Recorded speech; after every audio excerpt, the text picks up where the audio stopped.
Hey guys, welcome back to Magic TV. My name's Craig. It's 9 o'clock. It's time for a Talk Magic. And today I'm going to be talking to somebody who the last couple of years has been setting the magic community on fire. And the criminal part of this is you probably don't know who this person is if you live outside of the UK. But that's all going to change because he is on a huge upward trajectory and he is one of the most creative people I've met. He is a creator, he is a performer, he is an innovator, he's a lecturer, he's the Penguin Magic 2022 Creator of the Year. He's worked with some of the biggest names in the industry. I am, of course, talking about the one and only, the legend himself, the Welsh Wonder Wizard, Mr. Jamie Williams. How are you doing, Jamie? Oh, what an intro! What an intro! Thank you, mate. That's I think we'll end the interview. Yeah, that's great. I think we should. We peaked. No, man, seriously. I had the honor of lecturing on the same bill as you at the Midwest Magic Convention, and just watching you lecture just drove home to me just how commercial your material is. You know, the fact that you do stuff that just works in the real world. It's designed to work. You know, you see a lot of lecturers that go out and they do pipe dreams. They do stuff that's never going to work. Anybody who goes to one of your lectures, they know 100% that they're going to walk out with something that they can do immediately. Every time. That's what I wanted. I mean, when I do my lecture, what I want, I've been to a lot of lectures, right? And I can go to some lectures and I really enjoy them, but I look at them and think, I can't do any of that. I can't do a 10 folded, 10 tie, backhanded, roundabout. But I can't do it.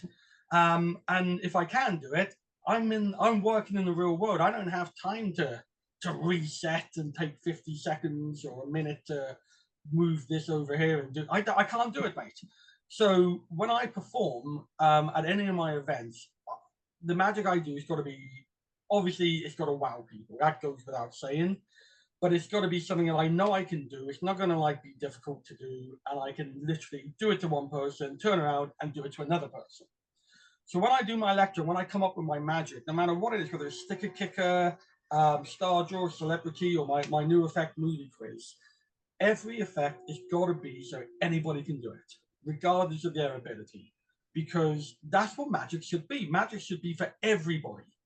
And so when I do my lecture, every trick in my lecture, it might be 10 tricks I'm teaching, but if you can leave with just one trick and go, I'm going to do that, I like that, then I've served my purpose. I've helped somebody move on in their magical ability or magical career. And that's what I try to aim to do. Yeah, and you do that, and you do that very well. And I want to talk all about your career. And it's kind of a really interesting scenario because normally, and I don't mean this in a negative way, Jamie, because I'm a huge fan of yours, but I think because of a lot of the stuff that you've released, maybe people aren't aware of you as much as they should be. Because when you brought out Sticker Kicker with Penguin, you went to Penguin with that idea. You and it ended up with your name and Roddy's name on it, which is amazing. But the initial concept of Sticker Kicker was yours. It was your thing. But a lot of people think of Sticker Kicker as Roddy's and not yours, even though that's not the case. And it's the same with a lot of the stuff that you brought out through Matthew Wright, because you weren't on the project. Celebrity people think of as Matthew Wright because he was the one performing it. He was the one doing the tutorial, but it's your trick. Same as Star Draws. It's your trick. And when, we'll get to this later on, but your new trick movie quiz, obviously I was on the project with you, co-hosting it. And I remember saying to you, I'm happy to co-host it with you as long as you realize I need you there as well, because it's your trick. It's not my trick. It's your trick. And it's kind of a weird situation that you've released so much incredible magic, but a lot of people maybe aren't necessarily aware that it's you that's actually creating that magic. And that's one of the reasons I was so keen on having you on Talk Magic, so that people just realize what a creative powerhouse you actually are and what you're actually capable of doing. You've got a big name. You've got a big future in this industry. 100%, Jake. Well, I mean, first of all, thank you. I absolutely appreciate that. But no, you're absolutely right. I mean, I went to Penguin Magic with Sticker Kicker. Oh, Christ, seems a lifetime ago. And I said, look, I got this trick, and I showed him, and it's what you get now.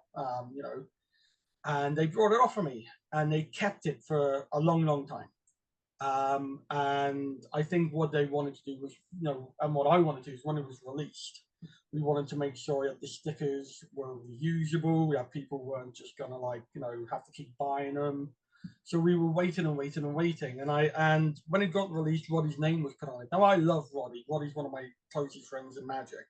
But fair play to Roddy, and Roddy will confirm this. Roddy contacted me and said, "Why is my name on your trick?" And I was like, "Well, I don't know. I mean, if you don't know, I definitely don't know." And I still to this day, I don't know why. Whether it's because he's Roddy McGee, it sells more with his name on it. I mean, Roddy's a legend. But then with Star Draws and with Celebrity, I went to Matt Wright with these tricks. I said, "Look, I got this trick. Have a look at it." And it got released. So I get it. I mean, I have people come up to me and say, "Oh yeah, no, somebody at the Midwest Magic Convention said to me, 'Do you want to see a trick?' And I said, 'Yeah, absolutely.' And he started performing Celebrity on me. And I went, 'That's nice.' And I didn't say anything. I went, 'Oh, that's lovely, guys. You and there's Matthew Wright.' And I was like, 'Oh yeah, no, it's nice.' And I didn't say anything. And maybe I should have. But I mean, maybe it's a confidence thing. Maybe I think you're too nice, Jamie, because if somebody had showed me my trick and said it was somebody else's, I'd be going, 'Hang on a fucking minute here, mate.' Yeah, maybe I should have. Maybe this sorted right now. Let's just Matthew's over there. It's me. It's all me. You are very, very nice. You're one of the nicest people in Magic, and I know that a lot of the stuff you're going to be having coming out, and we'll talk about that. It's going to be you front and center, as it should be. But before we talk about that, before we get to any of that, I want to talk to you about your career. I want to talk to you about how you got into Magic. I'm very interested to hear your origin story. So you're a full-time pro. You perform Magic full-time. You perform all over the UK. You create Magic. But where did you get into it? Where did your journey start? What's your origin story? I never had any interest in Magic as a kid. For me, I grew up and it was football. And I lived just outside London. I got scouted for football at a very young age. And I played for some youth teams. I represented England schoolboys. And it was always football for me. So I had no interest in anything else. And then due to injury, I had to stop playing. And then obviously I had to go off and get an education. And I was in university. And I'd love to pretend it was a real fascinating story. But what basically happened was there was a girl I liked. And I took her to the cinema, and we sat in the cinema ready to watch. I don't know if you remember the film. It was called The Hole with Keira Knightley. It's a really terrible film. And we sat there, and the adverts come on, and David Blaine comes on. And didn't have a clue who David Blaine was, never seen or heard of him. And he starts doing magic tricks, like throws a pack of cards against a car, and the cards on the other side of the glass. And I just remember sat there thinking, that is the coolest man I've ever seen. And the girl next to me, who I was on a date with, went, "Oh my God, he's so hot." And I was like, right, I need to be a magician. And as any magician will tell you, we don't get women. But for some reason in my youth, I thought it did. So I went off, and this is prior to the internet. This is prior to downloads and the net tricks or things. So I went to the library in the university I was in, and I went, "Look, I know we got books on law and blah, blah, blah. Do we have anything on magic?" And then she was like, "Oh, if we do, it'll be at the back." And I picked up the Royal Road to Card Magic and Bobo's Coin Magic. And I went home, and it was a weekend I was at my parents, so I went home, and my dad kind of come over and was like, "What are you reading?" And I decided it's just a magic book. And my dad gave me the best advice ever. And my dad knows nothing about magic. But he went, "I'll give you a bit of advice, learn one trick, and that's it. But learn it better than anybody else." He said, because if somebody comes up to you and says, "Show me a trick," if you do 10 magic tricks that aren't that good, people will say you're crap. But if you can do one trick and it's really good, people will want to see it again. And I went, "Yeah, that's a good point." And that's what I did. So I learned sleight of hand. That was the first thing that I learned, was how to do sleight of hand with cards and with coins and that. And then I didn't know anybody in magic at all. I didn't know anybody. I didn't know who to reach out to. And a couple of years later, I was doing a car boot sale and I bumped into a guy who I used to go to college with. So I hadn't seen him for a long, long time. And I said to him, well, what are you up to now? And he said, oh, I'm a magician. I went, oh, I like magic. He went, oh, come along to Cardiff Magic Club. And I was like, what's that? Never heard of it. So I went along and kind of just got into it from there, really, and just started kind of finding out about different places to learn magic. I never had anybody take me under their wing, so I'm kind of self-taught, if that makes sense. Mm-hmm. But yeah, so I've been doing it ever since, and kind of like, you know, where I'm from up in the valleys, there's a lot of rugby clubs. So I kind of just started doing magic in the clubs. It's like Game of Thrones, mate. Honestly, it's like the wildlings up in the valleys. So if you don't do a good trick, you kind of know about it. And yeah, you know, just went from there really, and just I think it's fair to say, you know, up until this point, I fumbled my way through learning magic, and you know, it's only started to come together recently, like, you know. Mm-hmm. Okay, so when did you become pro? When did you kind of think, okay, so you got into it when you were in university and the bug bit and you carried on and carried on. When did you kind of go, you know what, I can actually make money out of this? I think it's more of a confidence thing for me, because I didn't feel confident. I didn't think I was good enough to charge people. You know, I was thinking, you know, people are going to be parting with their money. They want somebody decent, and I didn't feel for a long time I was at that standard. And then I went to a friend's wedding down in Folkestone, down by Dover in England, and they had a magician there, and he turned up for an hour. I don't know who he was, and I remember just watching him, thinking, well, I'm not being egotistical, I'm not being horrible, but I'm a lot better than him. And I think my friend had paid someone like £700 for him for an hour. And I went home and I kind of, you know, I gave it some thought, and I thought, I honestly do think that I'm good enough then. If that's, so I went to a hotel by me, and I said, look, you know, do you know, do you do any events that I could come and do a gig at, like, you know? And she said, oh, we got a wedding fair coming up. Do you want to give that a go? And I was like, yeah, okay. So I had to go off to good old Vistaprint and order some cards and that. And that was really like the first time. And you know, I think like the first wedding fair I wasn't charging a lot. I didn't know how much to charge. But you know, I got a couple of bookings, and I went off and I did the weddings, and then people were phoning me saying, "Oh, you did my friend's wedding. We loved you. Can you come to my wedding?" And I was like, there's a business here, you know. You know, I can do this.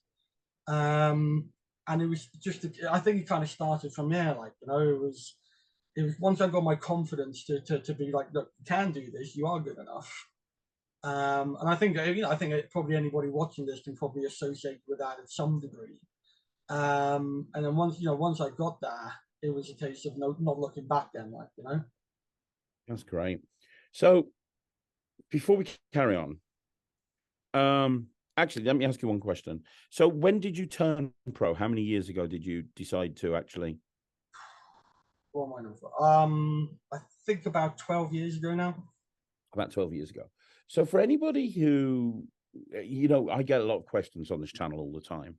And one of the questions I get is people who are nervous, or they have imposter syndrome. You know what I mean? Kind of like they don't think they're good enough. They worry about performing magic because they don't.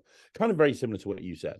As somebody who's got through that and then some, you know, you've gone from what, 13 years ago going, I don't think I'm good enough to charge people, to, you know, 13 years later, let's just be completely honest, Penguin Magic Creator of the Year, just come back from lecturing at the Midwest Magic Convention on the same bill as Jay Sankey, just come back from taking your family to Florida on a, you know, a family holiday paid for by Magic. You know, you've become very, very successful. To anybody who's experiencing the same sort of self-doubt or the same sort of imposter syndrome as you were, do you have any advice that you can give that helped you get through that? I think first of all, people need to know it's okay to feel like that. There's no shame in not feeling confident, not just with magic, but with anything. And it's okay, you don't be ashamed of not thinking you're good enough. It's something that we all go through in some aspect of our life. For me, I can only tell you really what I did and hope that it helps somebody. For me, it was a case of just kind of taking my time and going, right, okay, I'm just going to dip my toe in the water. You don't have to jump in. You can dip your toe in the water and go, I'm just going to go maybe and perform at a small event, and maybe a friend's party or someone like that. If your friend's having a party, say, look, do you mind if I bring a deck of cards? And just kind of take your time. You don't have to. I know there's this eagerness that we all want to be successful in Magic. We all want to be the next Dynamo or David Blaine or Darren Brown. I was referred to the other night as an overnight success, but it's taken me 13 years to be an overnight success. It doesn't happen overnight. Nobody sees the work that goes behind it. Nobody's seen me go into these rugby clubs or work in them clubs, getting bottles thrown at me because I've messed the card trick up and I haven't found their card, or getting abused because I've got a speech impediment and being told, oh, look, the invalid person is here and stuff. Nobody's seen all of that. So it's not been an overnight success. It's taken me 13 years of hard graft to get where I am. And even when I released my tricks, I hid behind other magicians because I was too frightened to put my face out there. And it's only really with the support of people like yourself, Mark Bennett, and some of my friends that I've kind of stuck my head out of the out of the pit and gone, right, okay, well, this is who I am, and people are either going to like me or not like me. There's nothing really I can do about it. So for anybody kind of in the same thing, just don't be afraid. I know it's an easy thing to say, but don't be afraid. Give it a go. The worst thing that can happen is you fail. But if you fall down, like Batman says, the reason we fall down is so we can get back up again. And nobody learns without making mistakes. So just give it a go, and if you need to reach out to somebody, reach out to me. If I can help and support somebody, I will.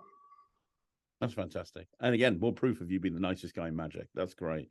It really is. Do you still, before we move on, do you still struggle with, I'm going to use the word imposter syndrome. I don't know if that is what it is, but do you still struggle with that now? Is it still an ongoing thing, or have you kind of got yourself to a point now where you kind of like, you know what, I'm friggin' awesome? No, I never think that. I might put up a front with my mates where I go, oh, I'm not the best magician in the world, but I'm in the top one, type, Brian Clough type thing. But I never think that I'm awesome or superb. I never have done. I don't think I ever will. But I don't suffer from the imposter syndrome as I did. So, like, for example, the Midwest Magic Convention, I was on the same bill as some of my Magic heroes, Ryland Petty, Jay Sankey, and I was like, what the hell? How am I here? And then when I did my lecture, Jay Sankey came and watched. And after, he came up to me and said it was one of the best lectures he'd ever seen. And I was just like, yeah. I mean, you were sat next to me. And I was like, wow, Jay Sankey's just come up and really just giving me the best compliment ever. And I'll tell you something as well, which I've not told you. Ryland told me a few days ago that out of everything that happened at Midwest, you were the highlight of his whole trip, your lecture. Oh, wow. Oh, well, I'm honored. I'm absolutely honored. I mean, I don't know. Well, yeah. So, yeah. Wow. Wow, you flabbergasted me with that, mate. So, yeah, it's true, buddy. You killed it. You absolutely killed it. It was an incredible lecture. It really was. It really was, and it just shows how awesome you are. So let's go back. So you turn pro, and you make that leap.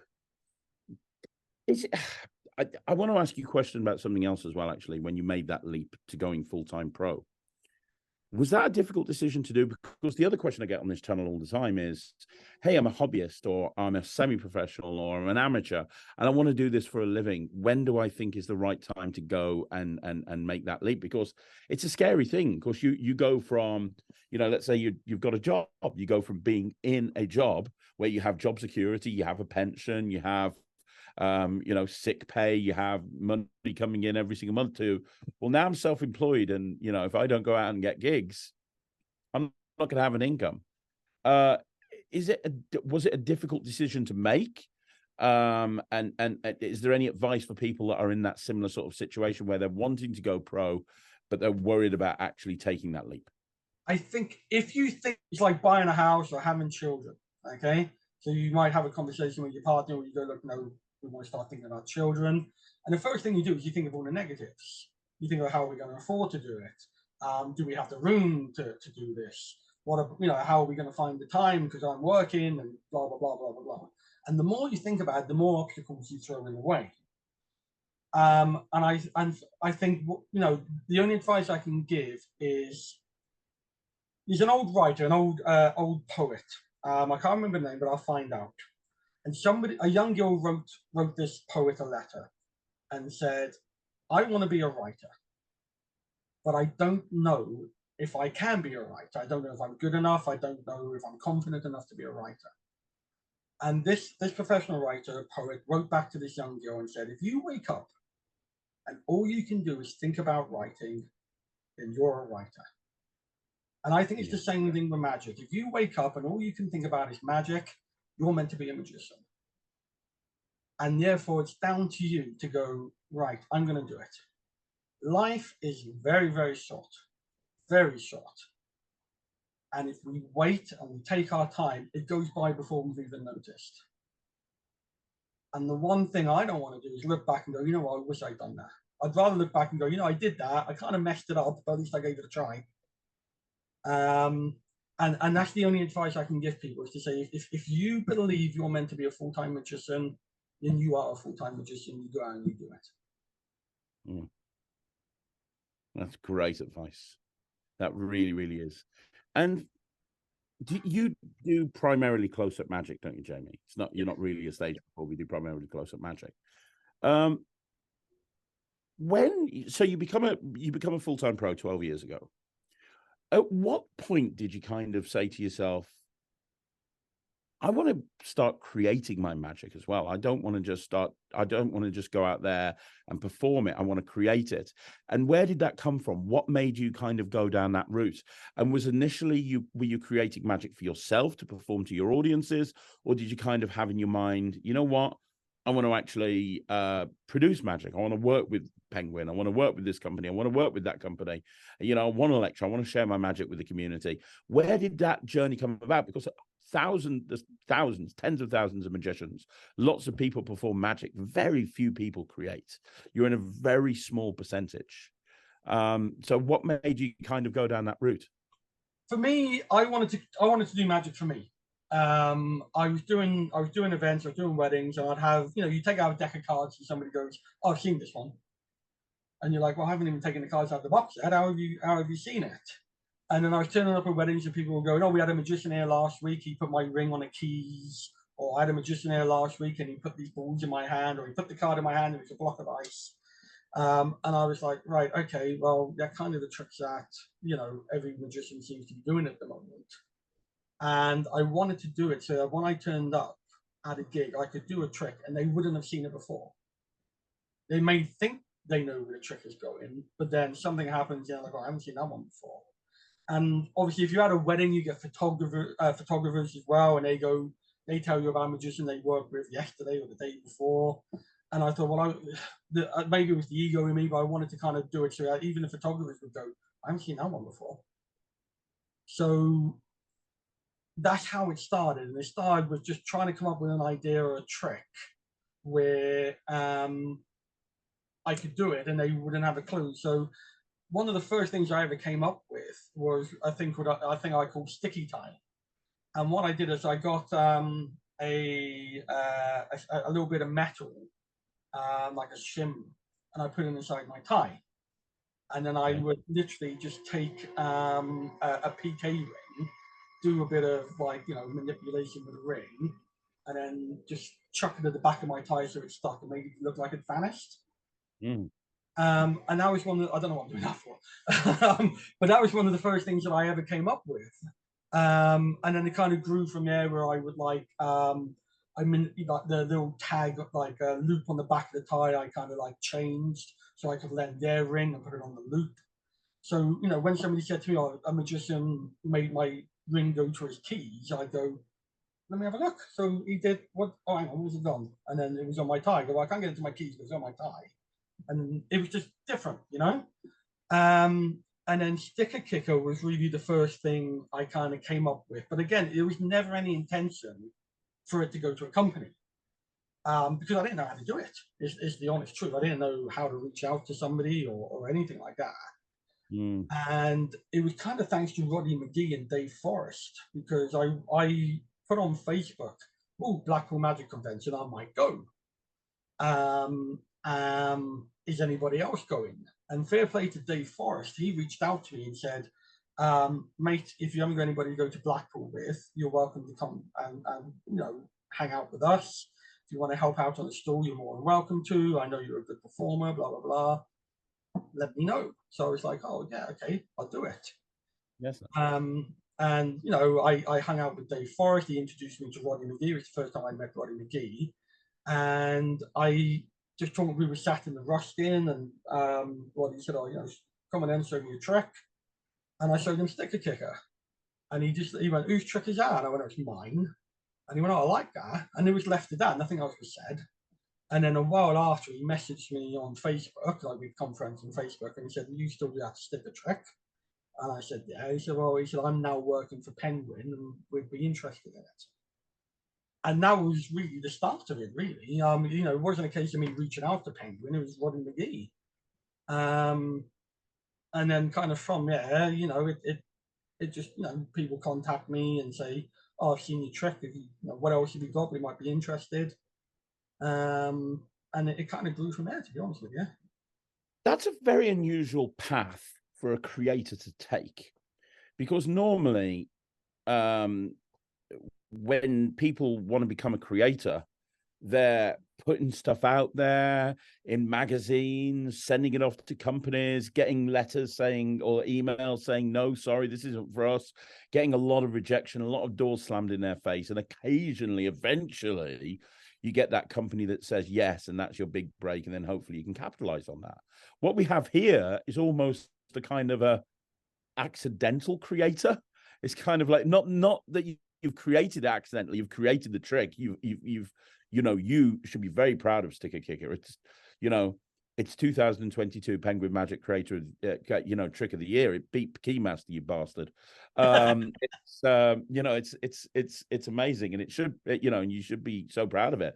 But that story about, hey, yeah, Roddy reached out to me, and then Matthew Wright reached out to me, and it's kind of like accidentally becoming a creator. It's kind of a very unique way to get into the kind of the creating aspect of this community. You know what I mean? Yeah, and I think, listen, and again, this is just thinking. I might be completely wrong. I like to think that somebody's or these other magicians or these companies have seen something in me that they go, "I can see his way of thinking." And then they've gone, "I can see his way of thinking. Let's see what else he's got, or what else he's performing." And I met Peter Nardi for the first time properly. I'd met Peter previously at Blackpool now, but I bumped into him at Blackpool, and one of the things he said is, "Oh, I've been keeping an eye on you for a while now," he said, "because I can see you're clearly a good creator." And I just like to, maybe that's what it is. Maybe like other magicians or shop owners or whoever have gone, "Oh, he's come up with some good ideas here." Or maybe not. I don't know. But everything I try to, everything I create, everything I do, one thing I don't do is come up with a trick at 11 o'clock in the morning, and at 12 o'clock I email Penguin or Alakazam or whoever and say, "Oh, I've just come up with a trick. Do you want to buy it?" because I want to make sure the trick works in the real world. So I will come up with a trick and then I will go off and work it for a long, long time. Like I say, sticker kicker took about 4 or 5 years to come out because I was constantly working and making sure that every nook and cranny was done. So I will work the trick to, I mean, you've seen the live performance videos, I've been bloody hundreds of them. And if I don't think it works, then I won't contact the magic company. But then, you know, I've had that. I've come up with ideas, or I've actually come up with ideas. I've got tricks that I perform in my set that other magicians have seen and gone, oh my God, you know, you're selling it, I'll buy that. And I'm like, no, it's just mine. And I go, okay, well, I've been performing it for 3 or 4 years. And I've reached out to magic companies and I said, like, I've got this trick, I've been performing for 4 years, here's all the live footage, you can see it slays. And magic companies have gone, nah. And I've gone, oh, okay. So it does happen, you know. I mean, the one thing I'd say to anybody watching is don't be put off. If one magic company says no, it doesn't mean it's a bad trick. It just means they don't see what you see. I've had magic company who said no to one of my tricks, and then it's come out with another company, and then I've seen that same magic company selling on their website, and I'm like, well, how does that work? So you know, one of my favorite tricks, Craig, is a trick I do called movie tickets. And what that is basically a movie ticket from a cinema, and I say to them, check it out, it's a normal ticket, and the only thing it doesn't tell you is the name of the film. And they're like, there. I say, scrunch it up, put it in your hand, and they do that. And then I say to them, if you were sat in the cinema right now and you were watching any movie from any history, what movie would you be watching? So let's say, for example, they say Jaws. I say, right, okay, so tell me about Jaws. Tell me about the movie. What do you remember about the movie? So they start telling me about the movie, and I say, so the main thing you remember is the shark, and you're holding the cinema ticket, I haven't touched it. Open your hand, and when you open your hand, so the paper origami of a shark. Wow. And it's one of my favorite tricks. I've been doing it for about 7 or 8 years, and I reached out to a magic company and said, look, you know, here's the footage, you can see it slays, there's like 15 reveals of different movies, they're very easy to make, very cheap. And they turned around and said, no, we don't think it's commercial. It happens, you know, it is what it is. Yeah, that's crazy. So what would you do in a situation like that? Do you shop it to another do you shop it to another production company? Do you try and produce it yourself? Do you hold it back for just lectures, or you just kind of put it to one side and go, oh well? It's a bit of everything, to be honest with you. I think for me and my personal, it goes down to how I'm feeling on the day. You know, if I'm in a kind of, you know, no, I know this is a good trick move thing, and I might try a different company. But if I'm kind of like, oh, I can't be bothered today, then I might just put it to the side. I've got my footage, I've got my like the notebook of all my tricks in it, and I might just say, oh, I'll come back to that at a later date. You know, I'm not the type of person who wants to have a trick out every couple of weeks. That's not what I'm about. You know, this is I think I've had like 1 or 2 tricks out a year so far, and that I'm quite happy doing that. You know, I've helped other magicians on some of their tricks, but I've kind of said to them, look, don't put my name on it, because I just like to kind of be in the shadows, you know. And like I said, this is really the first time I'm kind of poking my head out.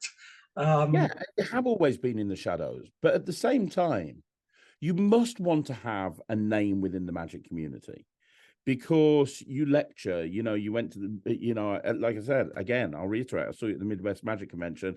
Both me, Ryland, and Jay Sankey said it was one of the best lectures we've seen. So, you know, I'm assuming you've got a desire to have your name out there within the community. Why, you know, and a big part, and you'll know this from being a performer, because obviously one of the reasons you've been a pro for 12 years is because you get gigs. How do you get gigs? You build a brand. It's marketing. You get people to know who you are, so that when they're looking for a magician for their wedding, for their corporate event, for their private party, they think Jamie Williams. And that's all marketing is. It's about building a brand and getting people to recognize that brand. Well, in essence, it's the same thing within the magic community. How do you become a successful creator? You have a brand, you create a brand, you build trust in the brand by bringing stuff out that people like, and then you push yourself out there. And I mean, are you wanting to have that sort of notoriety within the magic community, or are you not, and you're just happy to be the guy behind the scenes? Like, where do you stand with this? It's a good question.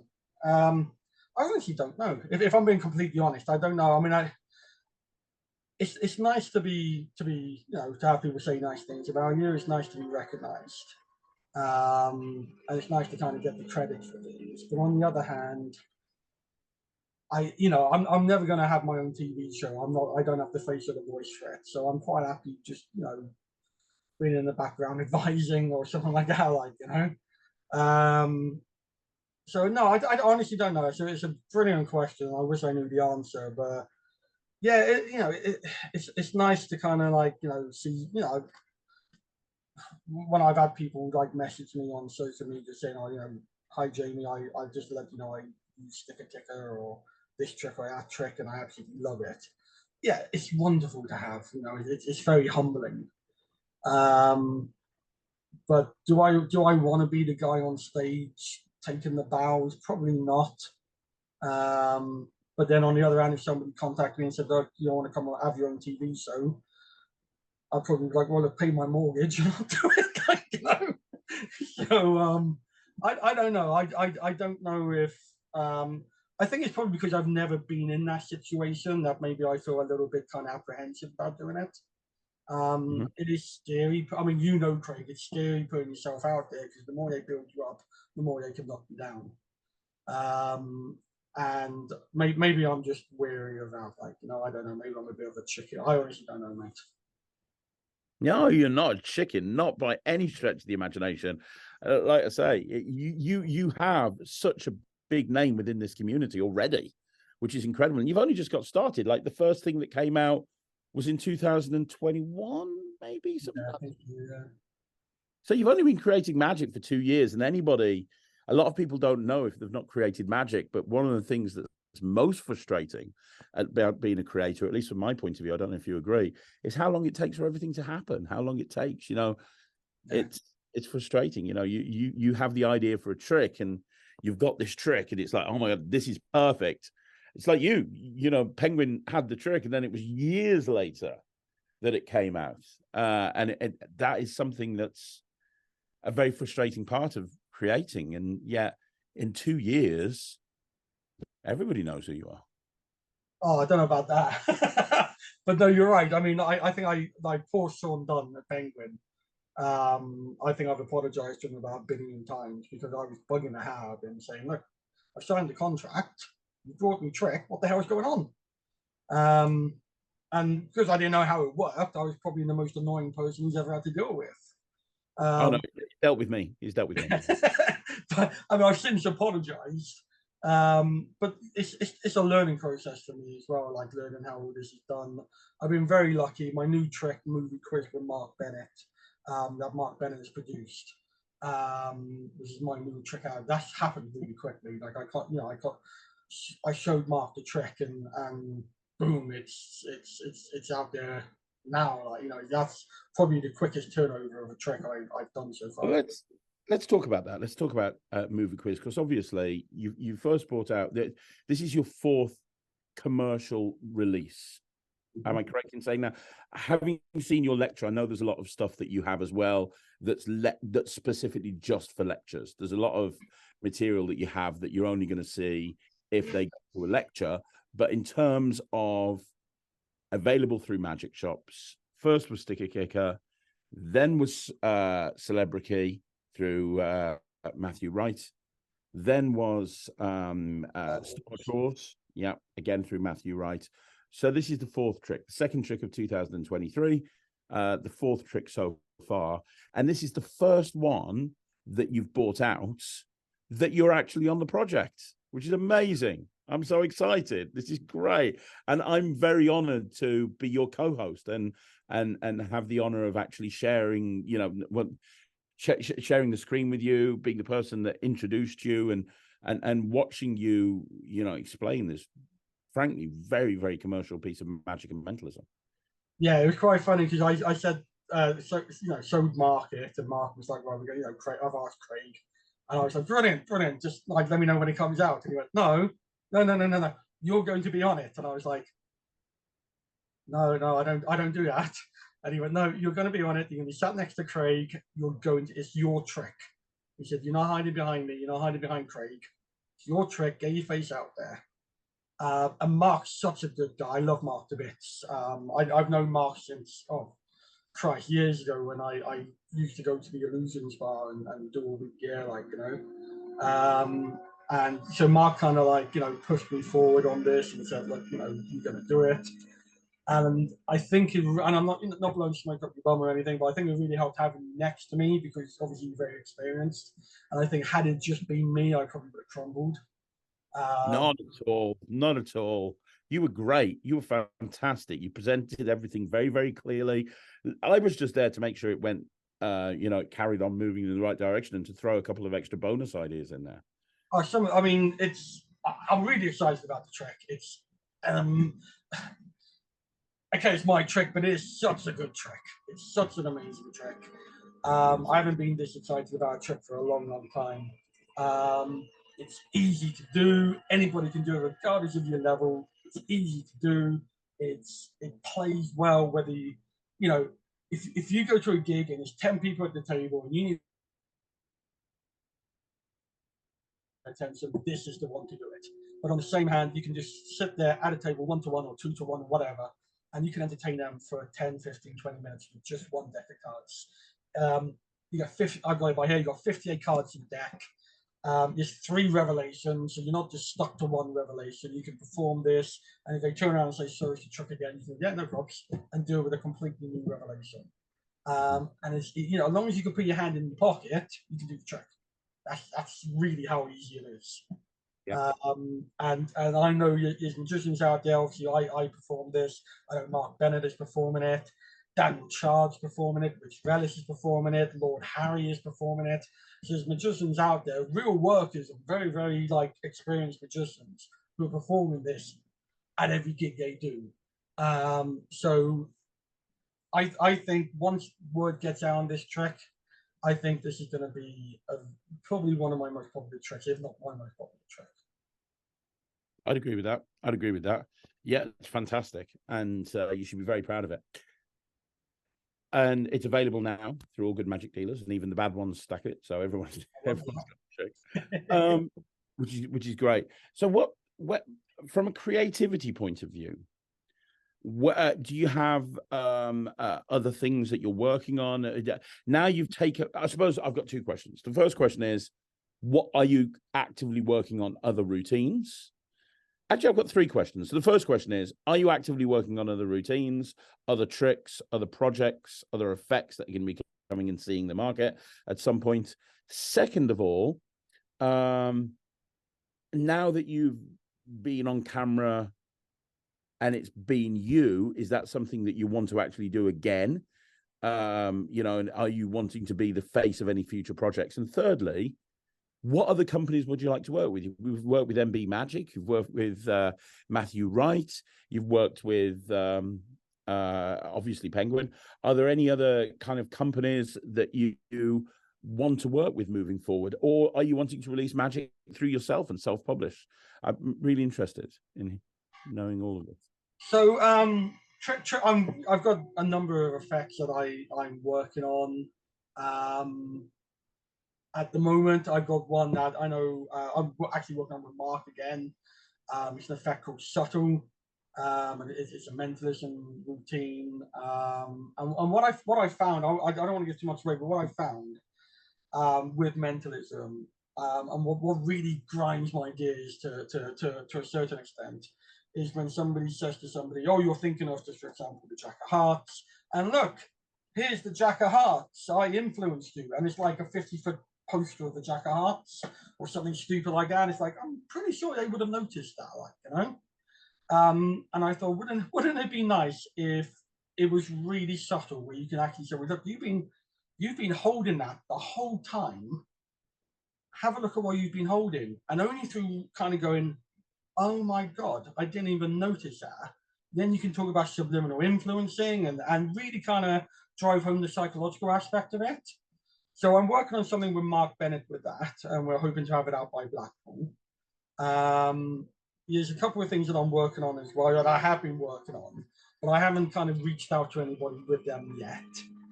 So yeah, it's a couple of irons in the bag, but like I say, I don't like to have too many things out. I just, I don't want to kind of like be overkill people with my stuff. In terms of what was the second part? Sorry. The second part is: are you going to now be the center of attention on the project? Is it going to be you?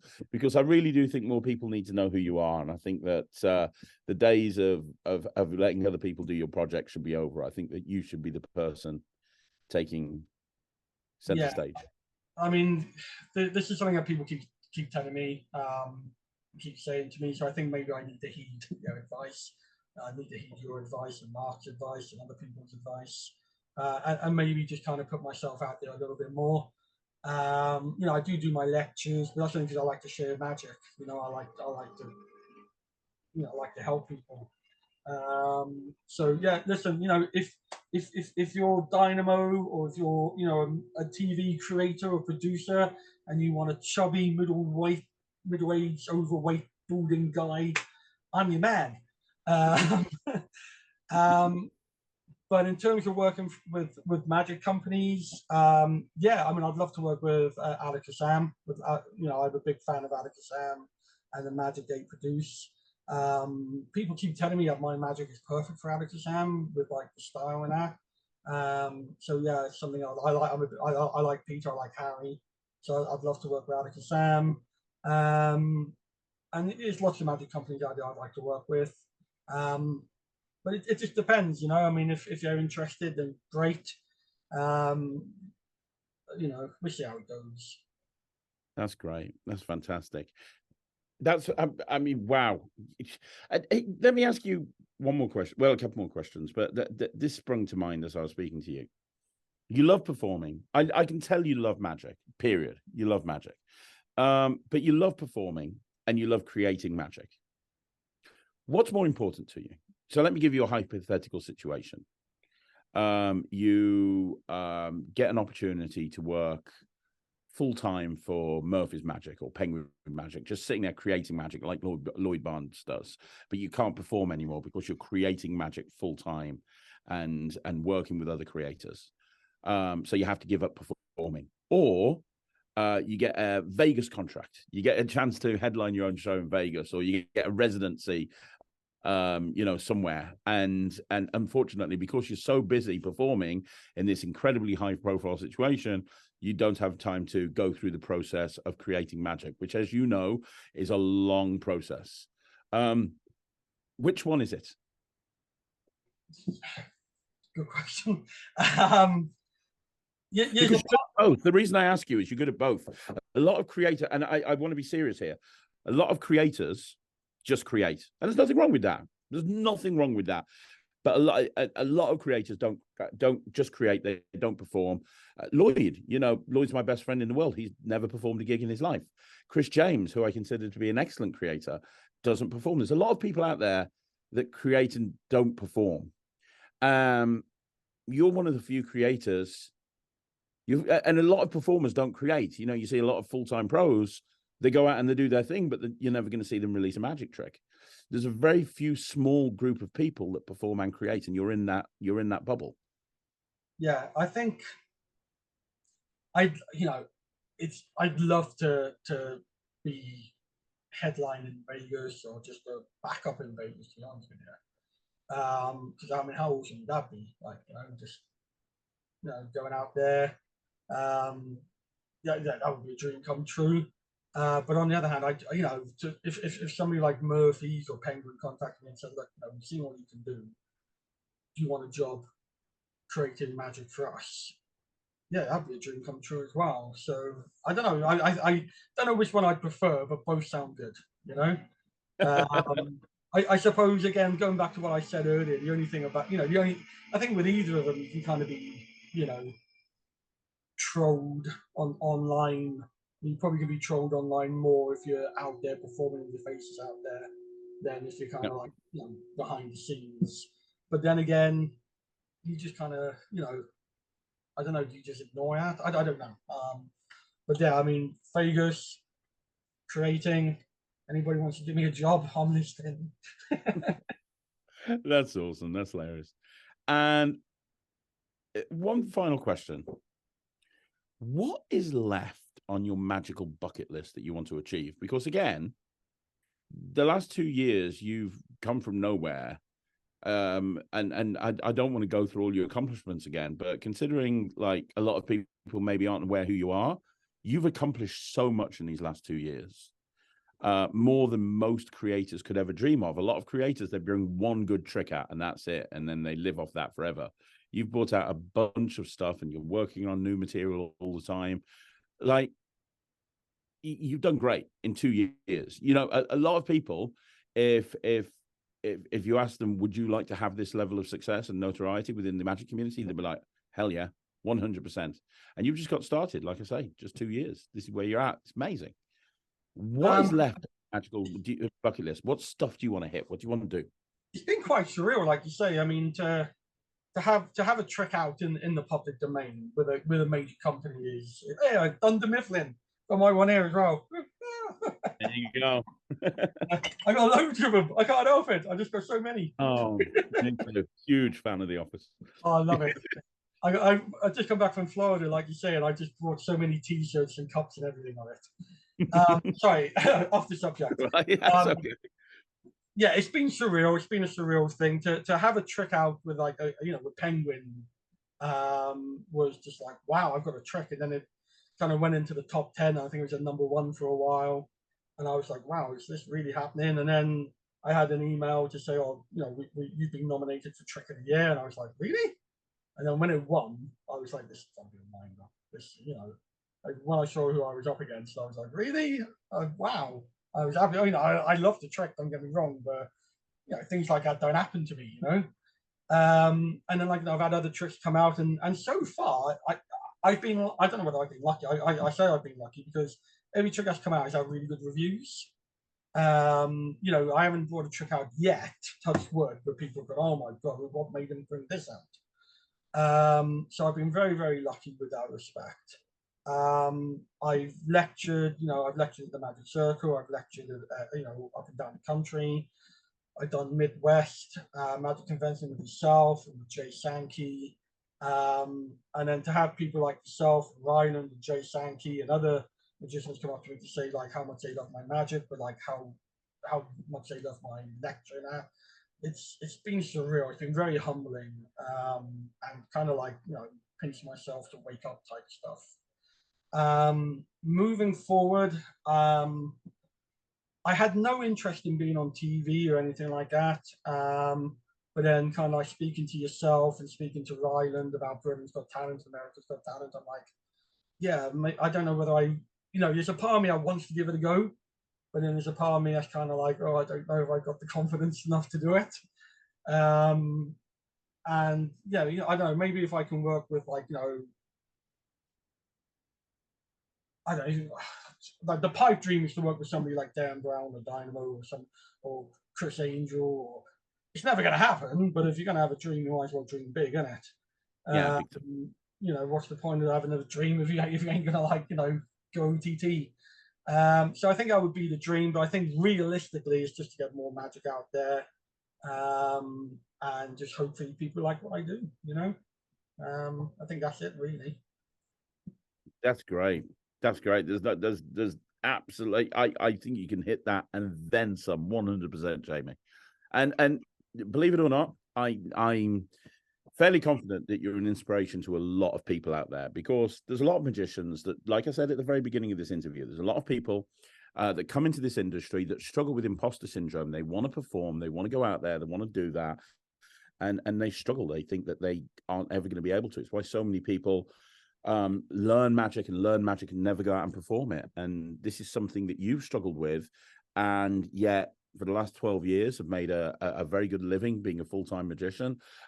You're being recognized as one of the top creators in the industry, and it's something that you've struggled with as well. And I think there's going to be a lot of people that are watching this interview that are going to have inspiration, are going to feel inspired and motivated from listening to your story.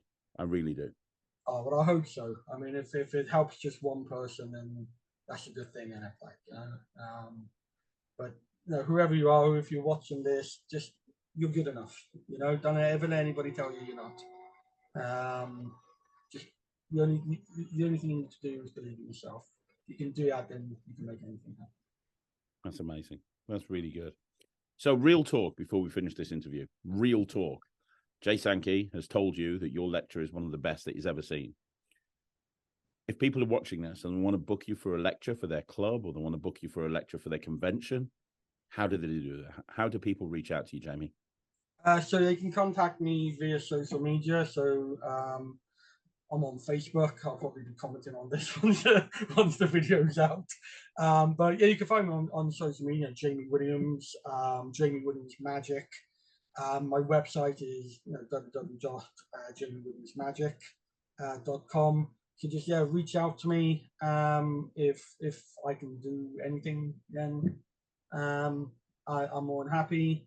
If you're watching this and you're Britain's Got Talent, America's Got Talent, advisor on a brand new TV show, I'm your man. I can help you come up with some great magic. I promise. That's great. That's great. People need to reach out to you, Jamie. They really do. And I want to say thank you very much. Oh, one more thing worth noting: that website that you just talked about, jamiewilliamsmagic.com. A lot of your tricks are available through that website, aren't they? You can actually buy those through you. Yeah. So I need to update it, to be honest with you.